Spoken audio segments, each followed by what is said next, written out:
અમૃતાઝ veg kitchen ગુજરાતીમાં આપ સૌનું સ્વાગત છે. આજે આપણે ઇટાલિયન બિસ્કિટ લેડી ફિંગર્સ બનાવીશું. બેસિકલી આ એક બિસ્કિટ અને કેકનું કોમ્બિનેશન હોય છે. આ મેદાથી બને છે, આમાં ઈંડા હોય છે, પણ આપણે આને ઘઉંનો લોટ અને શુગર ફ્રી બનાવીશું અને ઈંડા વગર બનાવીશું. ખૂબ જ ટેસ્ટી લાગે છે. ડાયાબિટીક લોકોને પણ મજા આવશે અને ચાની સાથે તમે ખાઈ શકો છો. અને આમાં જે મેં પ્રમાણ આપ્યું છે એ પરફેક્ટ છે. એને ચેન્જ કર્યા વગર પરફેક્ટ પ્રમાણથી તમે બનાવશો તો ખૂબ જ ટેસ્ટી લેડી ફિંગર્સ બનશે. અને આનાથી ઇટાલિયન ડેઝર્ટ પણ બનાવવામાં આવે છે. તો ચાલો જોઈએ કેવી રીતે બને છે. અને હા, મારી ચેનલને સબસ્ક્રાઈબ કરવાનું ના ભૂલશો અને બેલ આઇકોનને પણ ક્લિક કરજો, જેથી તમને મારા આવાવાળા વિડીયોઝની જાણકારી મળતી રહેશે.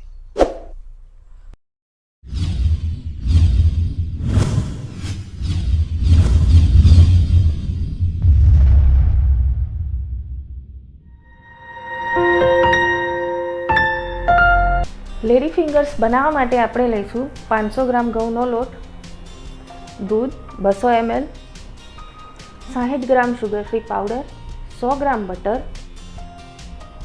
અડધી ચમચી સોડા, 2 ચમચી બેકિંગ પાવડર અને સ્વાદ મુજબ મીઠું. સૌ પ્રથમ આપણે બટર લઈશું.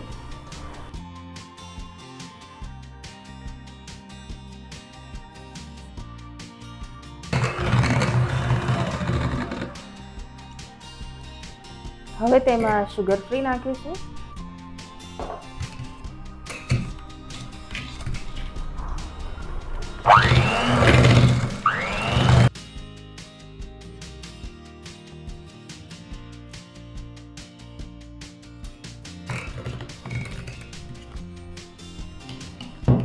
શુગર ફ્રી સારી રીતે ઓગળી જાય ત્યાં સુધી તેને બીટ કરવાનું છે. તમે જોઈ શકો છો આ સફેદ થઈ ગયું છે. હજુ તેને બીટ કરવાનું છે.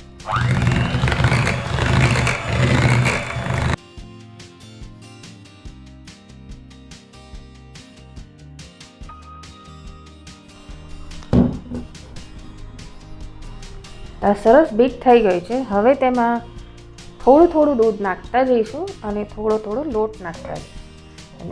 થોડું નાખી અને તેને પીસતા જવાનું છે.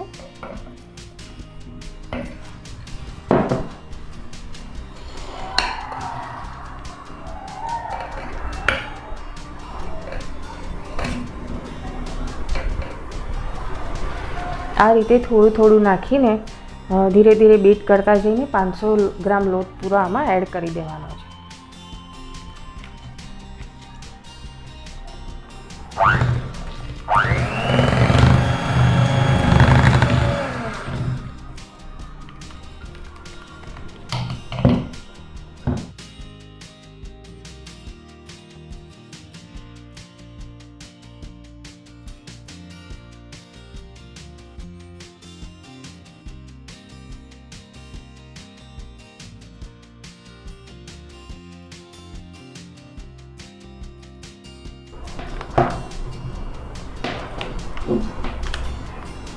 હજુ થોડું દૂધ આમાં નાખીશું.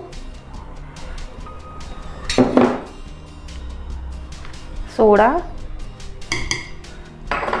અને બેકિંગ પાવડર નાખીશું. સ્વાદ મુજબ મીઠું નાખીશું. બટર જે છે સોલ્ટેડ છે, તો મીઠાની ક્વોન્ટિટી ધ્યાનમાં રાખવી. હવે આને મિક્સ કરીશું.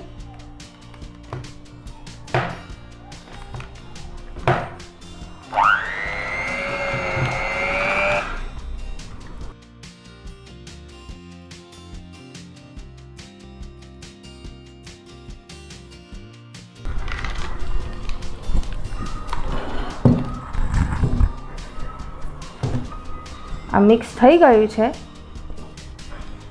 ફ્લેવર માટે તેમાં તમે ચોકલેટ અથવા વેનીલા એસેન્સ એડ કરી શકો છો. તો અહીંયા હું વેનીલા એસેન્સ એડ કરીશ. ફરીથી આને મિક્સ કરી લઈશું.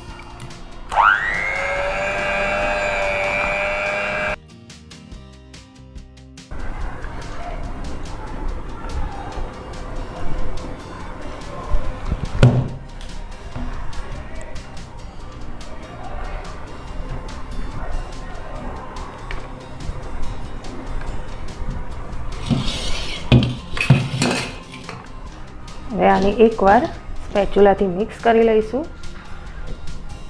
આ રીતની ડ્રોપિંગ કન્સિસ્ટન્સી હોવી જોઈએ. કેકના બેટર કરતાં થોડું કાઠું હોવું જોઈએ.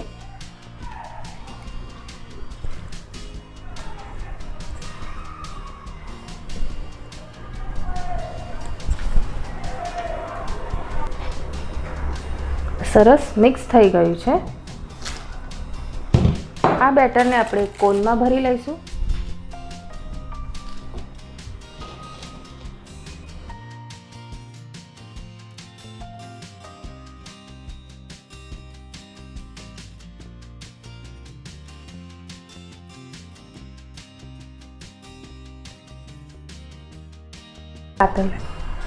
આ રીતે કોન ભરી લઈશું. અહીંયા મેં એક ટ્રેમાં બટર પેપર મૂકી દીધો છે.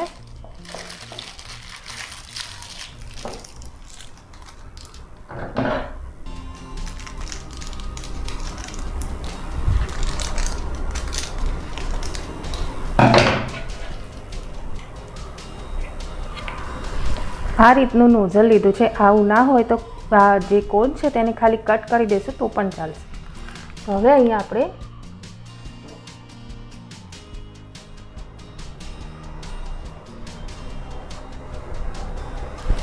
આ રીતે થોડા થોડા ડિસ્ટન્સ પર લાંબા લાંબા બિસ્કિટ તૈયાર કરીશું.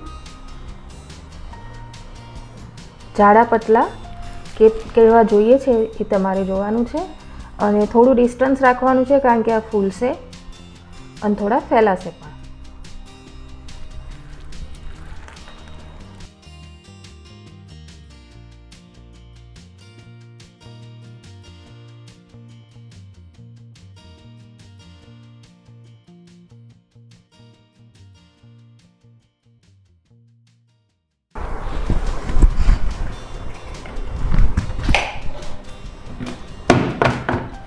હવે આ બિસ્કિટને આપણે 180 ડિગ્રી પર ઉપર અને નીચે બંને એલિમેન્ટ્સ ઓન રાખીને 20 મિનિટ બેક કરીશું.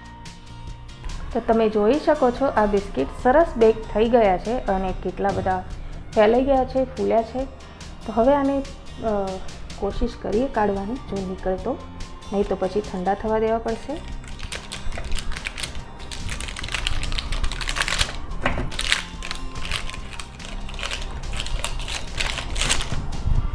તમે જોઈ શકો છો સરસ બેક થયા છે. આ જ રીતે બધા જ કૂકીઝ આપણે બેક કરી લઈશું.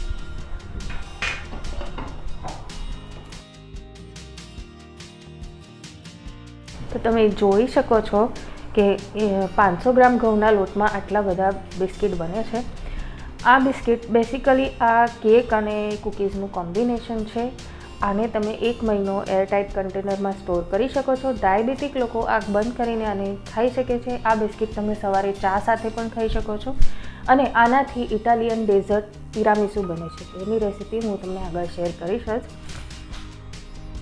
આ રીતે બિસ્કિટ્સ બનાવીને તમે સ્ટોર કરી શકો છો. તમને તોડીને બતાવું, અંદરથી સોફ્ટ છે અને ઉપરથી ક્રન્ચી છે. આ રીતનું આ બિસ્કિટ છે અને આપણે શુગર ફ્રીની ક્વોન્ટિટી ઘણી ઓછી નાખી છે એટલે ચા સાથે ખાવામાં ખૂબ જ મજા આવે. ટેસ્ટી હેલ્ધી લેડી ફિંગર બનીને તૈયાર છે. તો તમે પણ બનાવો અને મને જણાવો તમને મારી આ રેસીપી કેવી લાગી. ધન્યવાદ.